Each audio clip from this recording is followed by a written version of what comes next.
in Japan. I had no idea that they had made the sarcophagus covers in Japan that were exactly the same as the ones they made in Egypt. And in a place, there is supposed to be zero connection between ancient Japan and ancient Egypt. In 2016, the famous Chinese geochemist Sun Weidong quoted Sima Qian's description of the topography of the Xia Empire, traditionally regarded as China's founding dynasty, dating from 2070 to 1600 BC.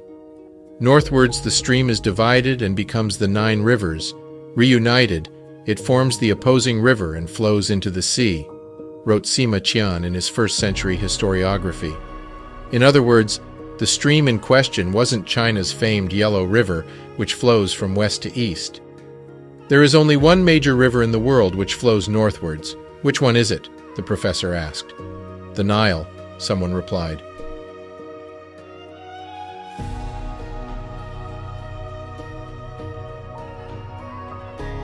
It is only through a diligent study of the past that one can perceive the mosaic of the self.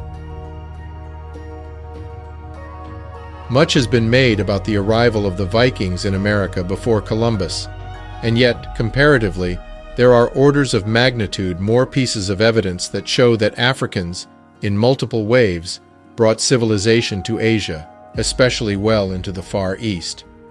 Beyond the classical civilizations in the Mediterranean and Mesoamericas, there is plentiful but little known and undeniable evidence of an African seeding of civilization in Asia, and an even more surprising evidence of Africans' presence all the way at the other side of the globe, in Japan. And this evidence dates back to pharaonic times. When taken into account, it shows that Africans had a civilization that not only circumvented the globe, but also left its mark in the form of culture, writing, religion, architecture, mathematics, science, and genetics, all of which we will cover today. From the hieroglyphs in ancient China to the Nubio-Kemetic Egyptian-like sarcophagus in Japan and the numerous depictions of black Africans in the Far East, let's explore how the often forgotten influence of the Africans helped shape Chinese civilization. Note again that in our quest to cover African historical truths, we distinguish between civilizations that were African and civilizations that were seeded by Africans. In other words, when we say a civilization has been seeded by black Africans, we are showing that the science, culture, religion, technology, influential members of the early civilization, and often early rulers, comes from black Africa.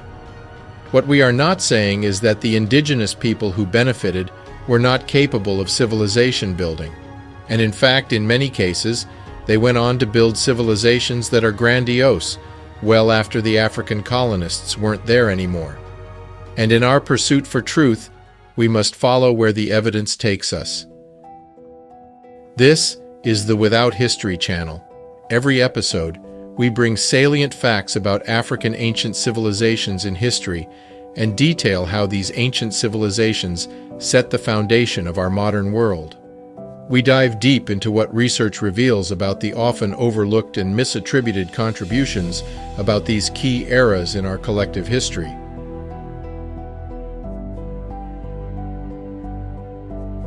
This channel would not exist without the invaluable support of our benefactors. As the Ashanti proverb goes, no contribution is too small. You can find various ways to support us in the video description. You will also find a multitude of sources for those that like to dive deeper into these subjects.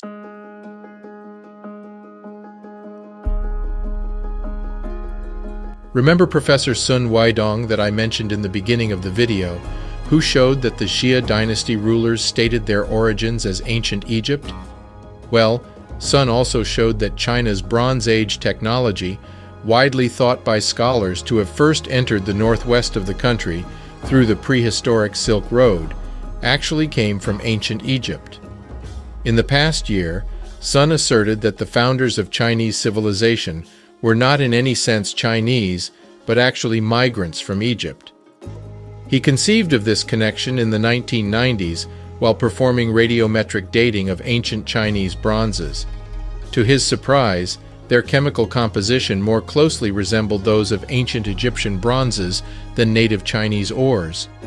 Isn't that telling that the radiometric signature of the bronze that happens to have significantly contributed to China's earliest founding dynasty?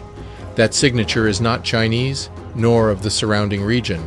It is not European, and it is not random, but it is from Africa. This shows that the technology revolution that sparked the Chinese story came from Africa. And we will later on see that it is not just metallurgy that the Africans brought with them, but also writing, religion, and culture. There is another civilization that bears signs of African seeding, and it is the most Eastern civilization.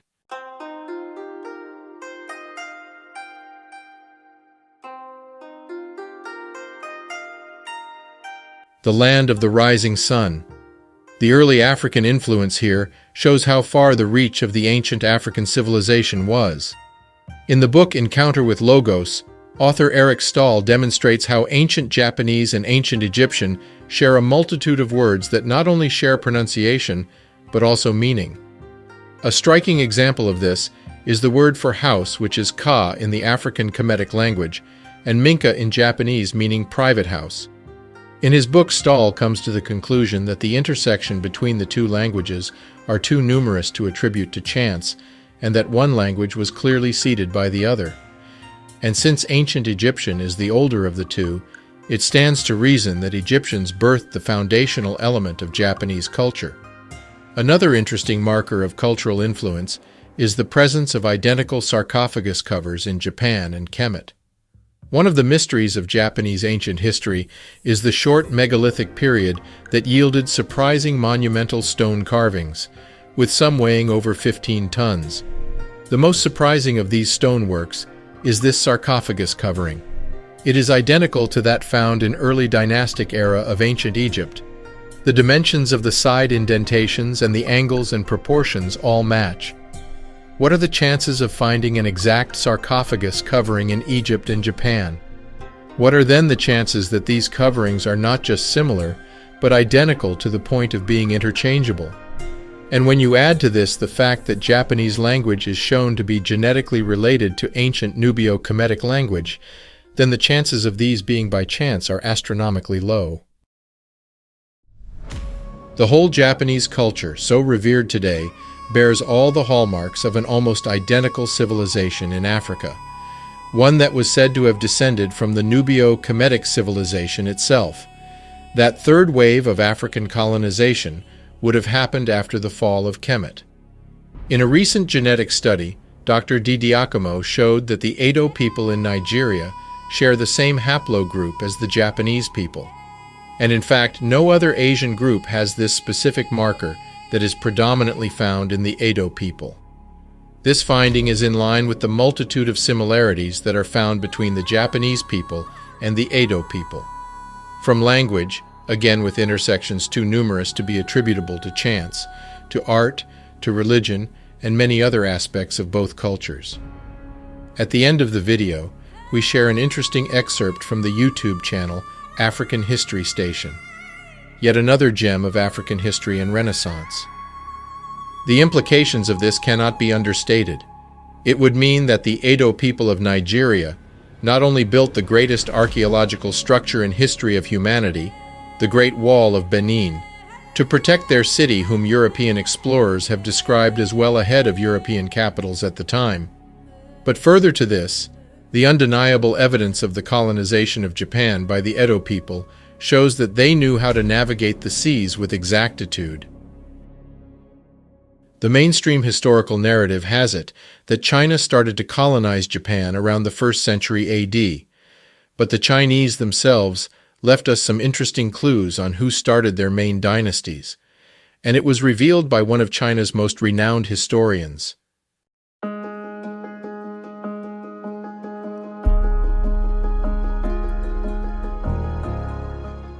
We have seen previously how those who sparked the Bronze Age in China, the dynasty called the Xia, came from Africa, to their own admission, and the archaeological evidence shows it too. But in the Shang dynasty, we see a second equally massive and influential wave of Africans coming to China to establish what we now know as the Shang dynasty, the dynasty that brought pretty much all the hallmarks of what we now associate with ancient China. And what did the Shang dynasty rulers and famous figures look like? They looked like this.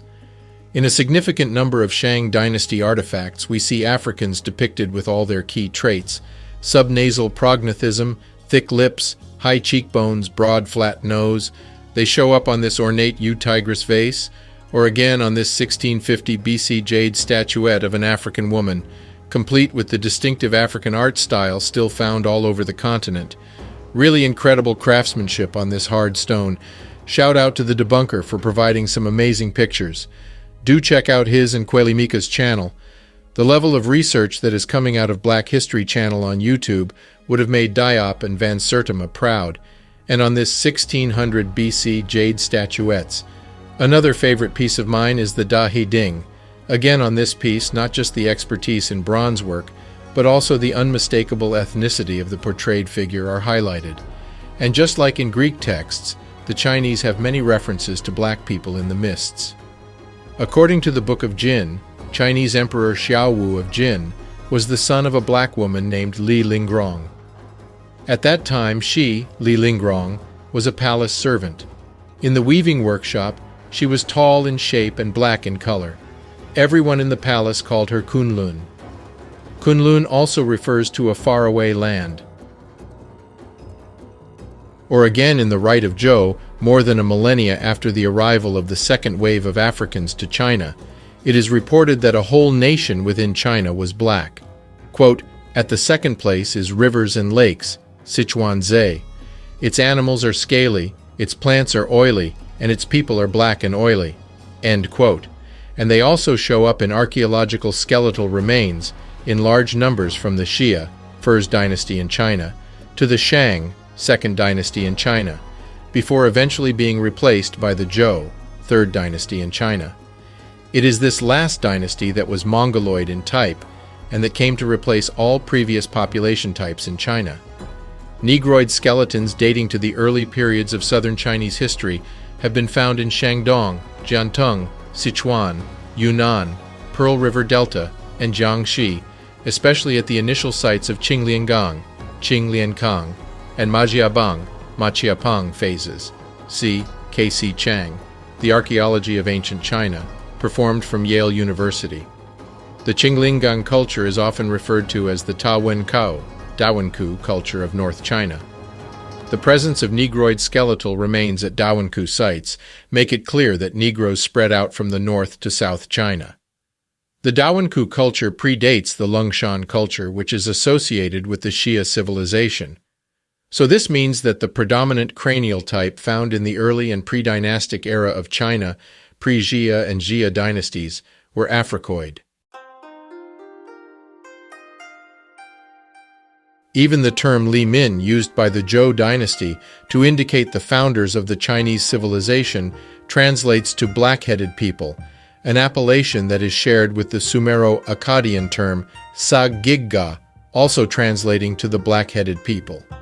We have already covered how early Sumerians were unmistakably black in previous videos, so it is interesting to see that halfway across the world we find this same appellation again, and this time used by the Mongoloid Zhou dynasty on the originators of Chinese civilization. And the names or title of many of the early Shang dynasty kings also showed a black origin, from Zhuangwang, meaning black king, Zhuangdi, meaning black emperor, and many others. But if you have been following our channel for some time, you know that this is not surprising, and that human phenotypes change rapidly to adapt to environmental pressures, enabling better adapted people to thrive within the span of a few millennia. And that flow and travel of new genes into different regions of the globe happened far quicker than previously thought, and allowed for them to be tested over a few generations. Also note that these specific waves of African seeding of Chinese civilization are different from the earlier wave of Negritos Black, who came much earlier. Unlike the Xia and Shang wave, the Negritos did not bring key civilizing elements with them that we can detect from the historical record. As we have seen, the Chinese left a multitude of historical records about the presence and influence of the African. But when they did so, they used an all too familiar way of writing to do so.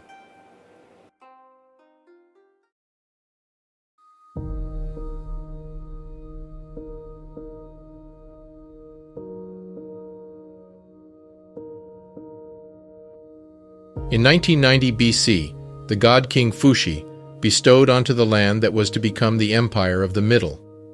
Government, domestication, cooking, philosophy, rule of law, monument building, as well as kanji, the system writing.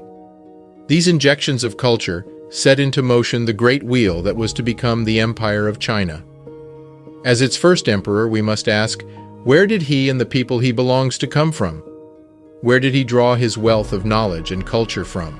Before we go back to the genetic, osteologic, bone studies, cultural, and historical evidence, let us first cover the often ignored evidence of the similarities between Chinese characters and hieroglyphics. And here, the similarities are once more too numerous to attribute to chance. Let us begin with the fact that both writing systems use logograms. These systems of writing use symbols or signs to convey meaning for a whole word. We have seen this before in our video, where we reviewed the evidence that multiple Mesoamerican writing systems have their roots in the Kemetic hieroglyphics. We see the same pattern again here, where a very large number of words can be seen to have the same logos, the same symbols, as the Medu Necher, the Kemetic writing system. These representations and similarities are more pronounced as we go further back in time. See how the representations of sky and sun are virtually identical or similar in roots to their Egyptian counterpart. Also notice how the older version of the Chinese characters look even closer to Medu Necher. In some instances, the symbols are pretty much interchangeable.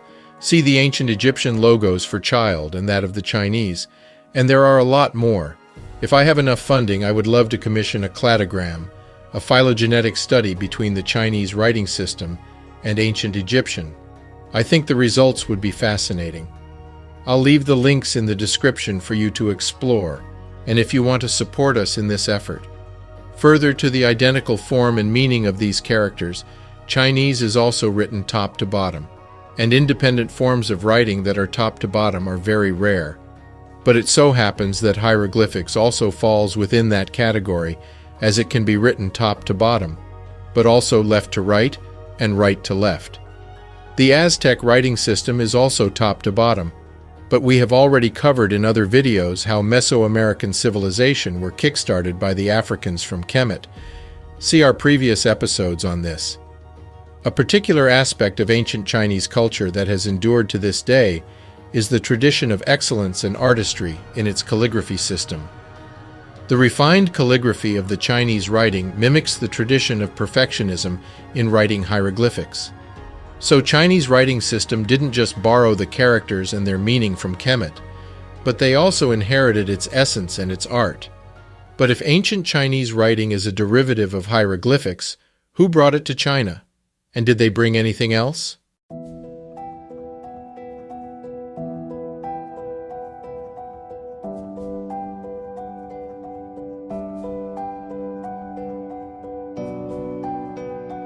Pyramids. Pyramids aplenty. 100 pyramids in the area of Xi in central China.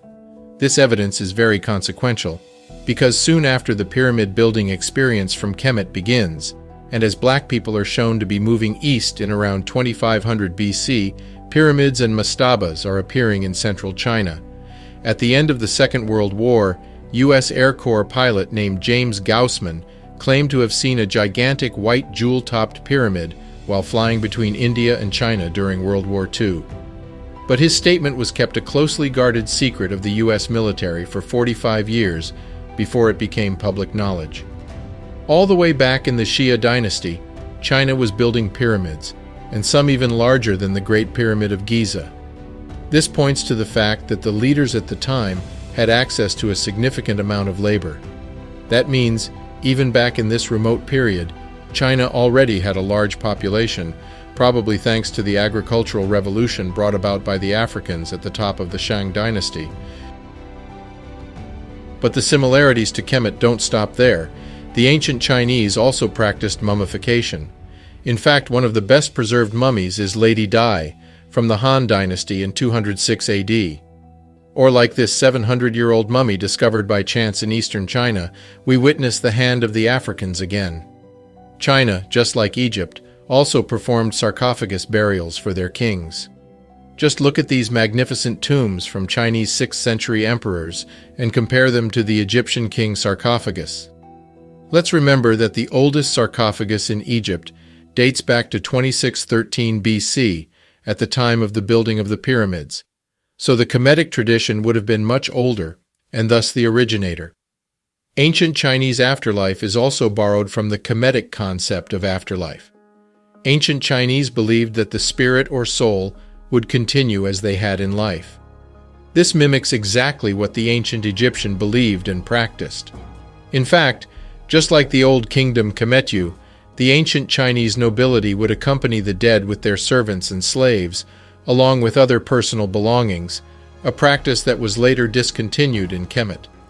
In Kemet, it was frequent to bury the dead with their board games and their boat.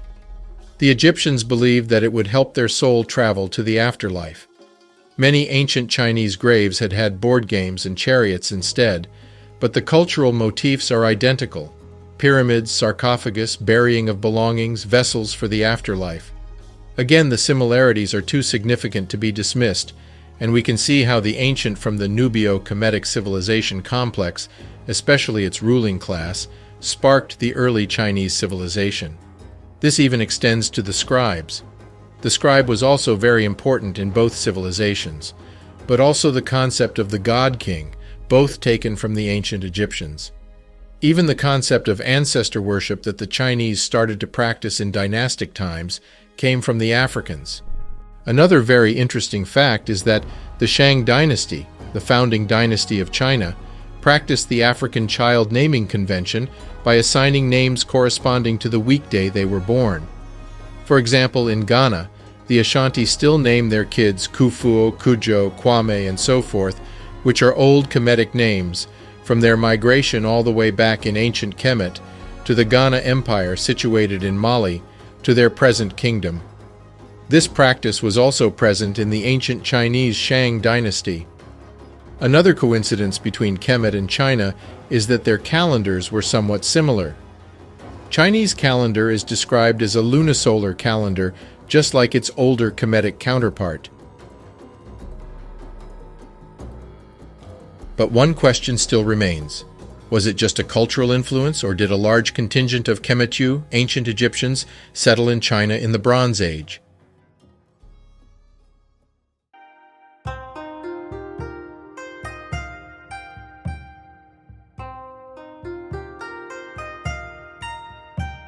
To begin, we must understand how ancient China started and the dynasties that created it.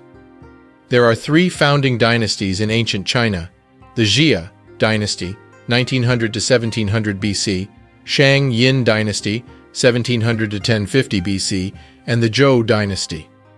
The Zhou dynasty was the first dynasty founded by the Mongoloid people in China. The Xia and Shang dynasties are said to have been founded by a people who came from the West, those who have been called the Na-Ki, which translates to Na, black, Ki, man. This would imply the first two oldest dynasties of China, the ones that brought in the foundations of their civilization, including writing and pyramid building, were black African, or at the least ruled by black people from the West. That black civilization, as we have seen from research covered in previous videos, spanned from the Western Sahara to Kemet Egypt, Asia Minor, and as we shall see today, Far East. That is China. The same Nubian stock that started the Greek, Etruscans, and Sumerian civilization.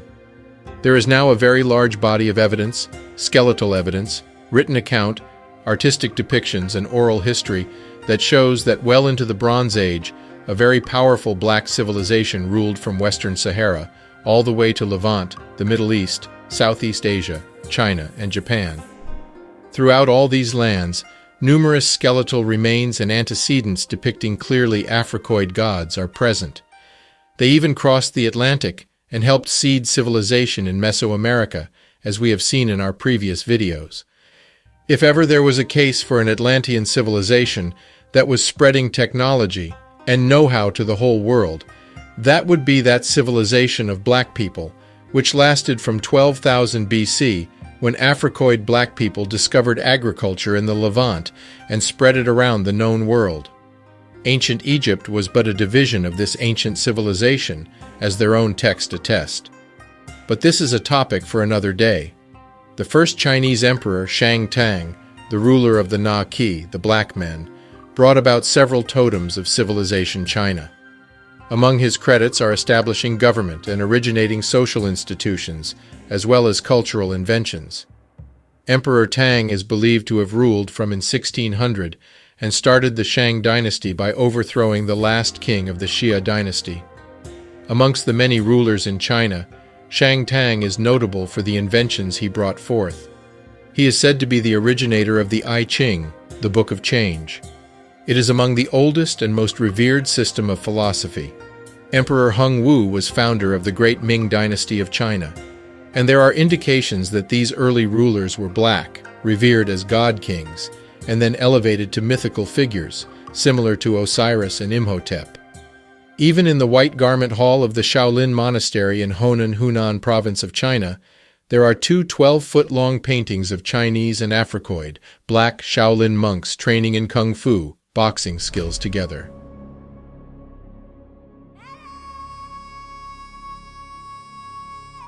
So what are some of the references to black people's presence in consistent rulership and deification in ancient China? In Southeast Asia and southern China, ancient skeletal remains represented the earliest inhabitants to be Australoids and Negrillo Negrito. By the beginning of the present Holocene period, the population in China could be differentiated and placed into categories designating Mongoloid in the north and Oceanic on black races in the south. Both of these groups evolved out of a common Upper Pleistocene substratum, as represented by the Zhuyang and Lucian skulls. More importantly is that by at least 2500 BC, Africoids of the Mediterranean and West African type entered this area by way of India. The skeletal evidence from the Shantung and Jiangsu, China, show the modern Africoid type, especially at the initial Qinglian King and Maqiabang phases. Notice that 2500 BC also happens to fall in the Old Kingdom of Kemet and the height of pyramid building. Other ancient Chinese sources describe the wealthy mon Khmer who ruled the ancient kingdoms of Chamba, Funan, and Kampa, Lin Yi, as having curly hair and black skin. We see this description often in ancient text when referring to black people. These are some of the clear phenotypes of black people from Africa, and these appear in multiple instances throughout China and Asia as a whole. The skeletal evidence of the Africoid people have been located in Majiabang, Qinglingang, Jiangxi, Pearl River Delta, Yunnan, Sichuan, Jiantong, and Shandong areas. The black people are said to have heavily influenced the culture of the northern China. Most of the northern China's Africoids are said to have come from East and West Africa. Till this day, there is strong resemblance between the ethnic Chinese and the Central African Khoisan H. Imbert, a French scholar in 1928 in Les Negritos de Chine, observed that, in the first epochs of Chinese history, the Negrito type peopled all the south of this country, and even the island of Hainan, as we have attempted to prove in our study on the Negritos, or black men of the land. There are many references to these black people in Chinese literature.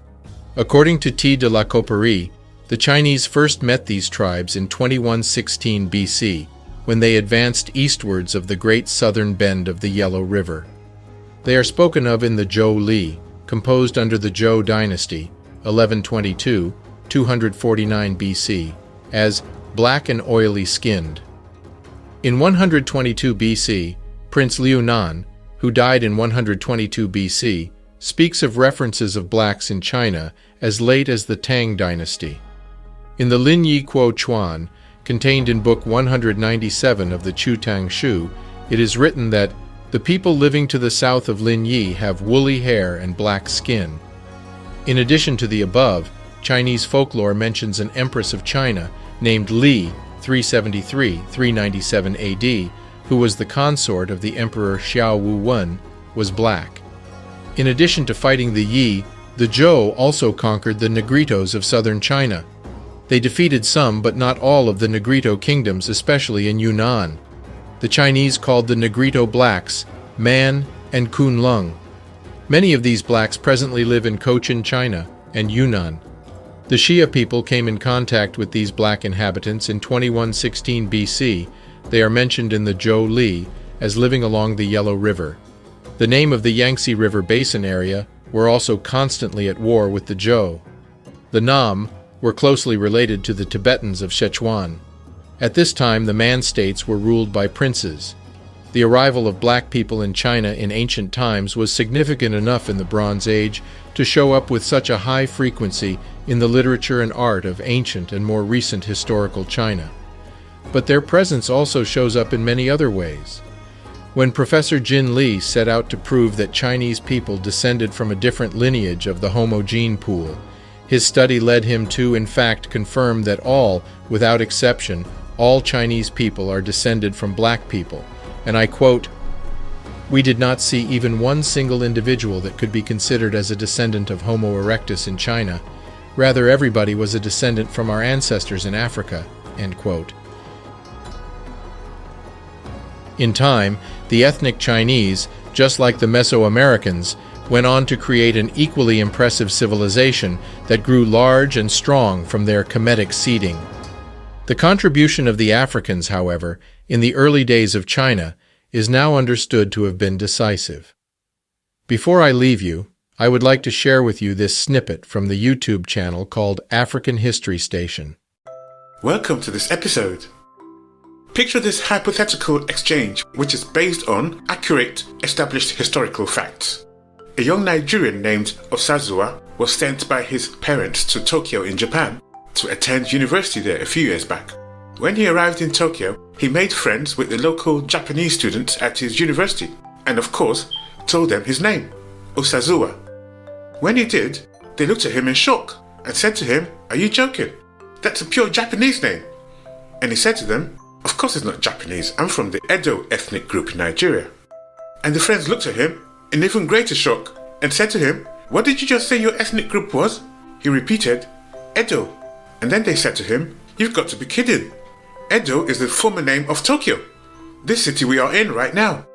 Edo is the former name of Japan. It's also the name of the Edo Empire which reigned over Japan for centuries."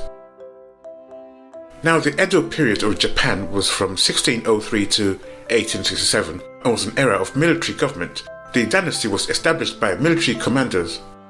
Osazuwa, or Osa for short, was a history enthusiast, and he asked them who started the Edo Empire in Japan.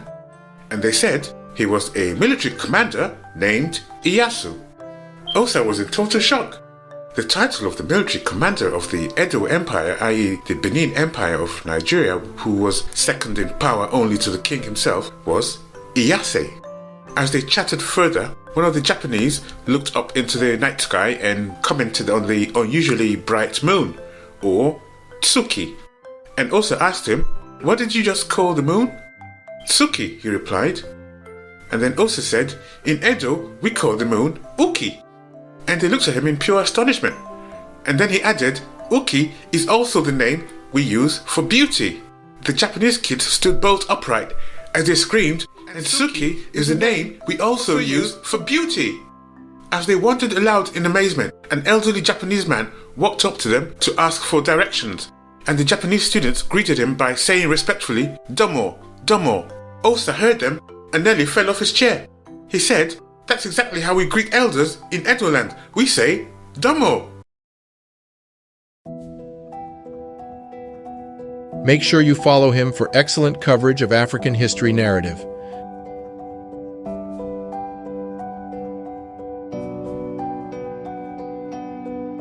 One thing is certain, is that history becomes far more interesting to study when the veil of racism is removed. 有一件事是肯定的，当种族主义的面纱被除去时，研究历史就会变得更加有趣。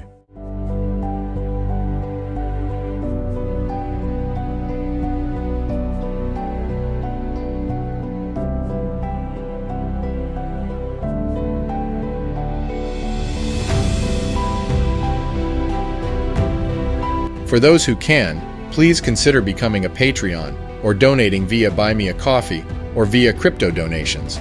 Even those who donate $1 help us gain access to more paywalled research. This is important because the historical narrative often available online or in printed media rarely covers our truth. Many of the important studies are hiding behind academic subscriptions, and your small donations help me get to these articles that I often cite in my videos.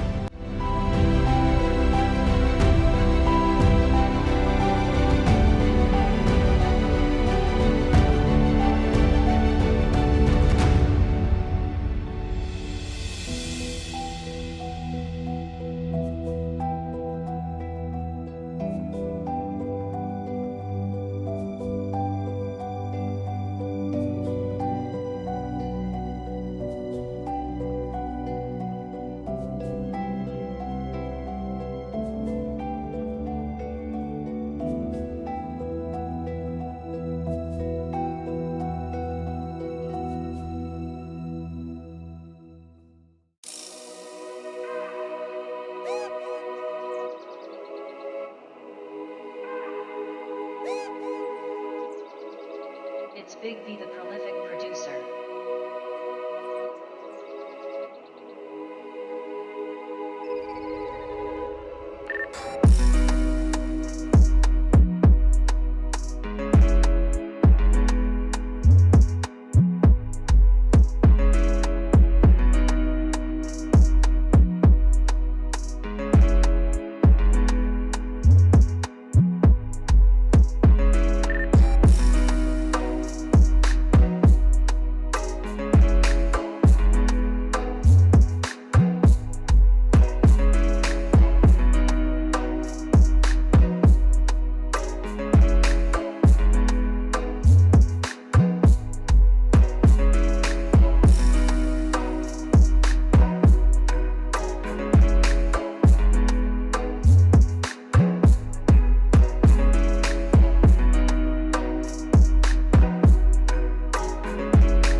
If you liked this content, drop us a comment.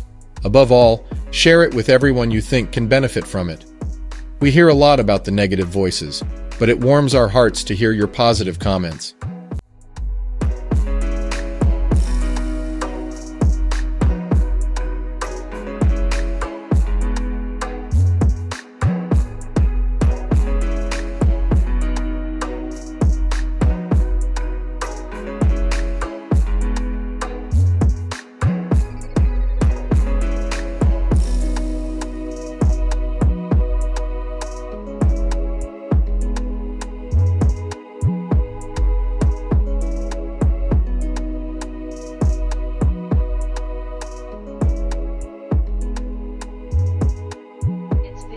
Join us and see how those who are said to be without history birthed civilization itself.